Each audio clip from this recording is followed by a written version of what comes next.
How about that? Here we go. Good morning. How's everybody doing? Is it warm enough for everybody yet?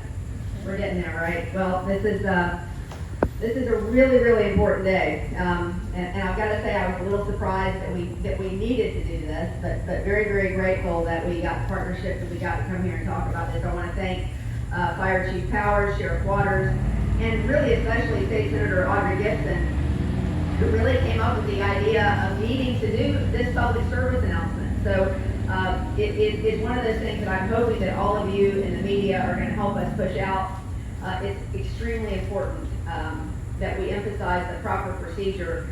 When you see a first responder on the road, it sounds like it's automatic, right? But it's really not. We've all been there. You're driving around, out of nowhere, an ambulance or a police officer comes up and you may freeze. The sirens are blaring. You don't know what to do.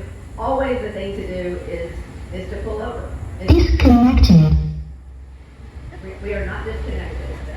We are not disconnected. But I want to share a couple of statistics with you that really sort of surprised me. So just last month, just in the month of July, almost 30 first responder vehicles were struck by at-fault drivers. 30 in 1 month were struck by at-fault drivers. 3 JFRD vehicles and 25 JSO vehicles. That's crazy and so preventable. It is the law in Florida to move out of the way when you see an emergency vehicle coming your way. And trust me, the minor inconvenience that folks have. I know you're in a hurry, you're 5 minutes late, you want to get to work, you want to get to where you're going, and so you just say, I'm gonna try to either outrace them or don't do it. The idea is if you just take that few minutes, but not even a few minutes, few seconds really, to pull over and let that vehicle come on by.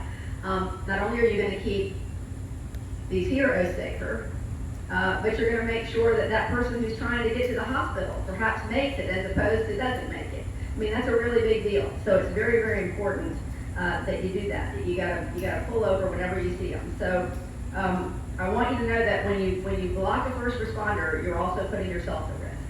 A lot of people get injured in these accidents, and then it's a whole another job for these folks to have to deal with. So moving your vehicle out of the way and paying attention to the emergency vehicles around you is just common sense and something that we hope we can spread around the community and make sure that everybody's very aware of what they need to do. So I want to thank again this wonderful group behind me. I'm going to turn it over now to Chief Powers, who's going to tell you a little bit more.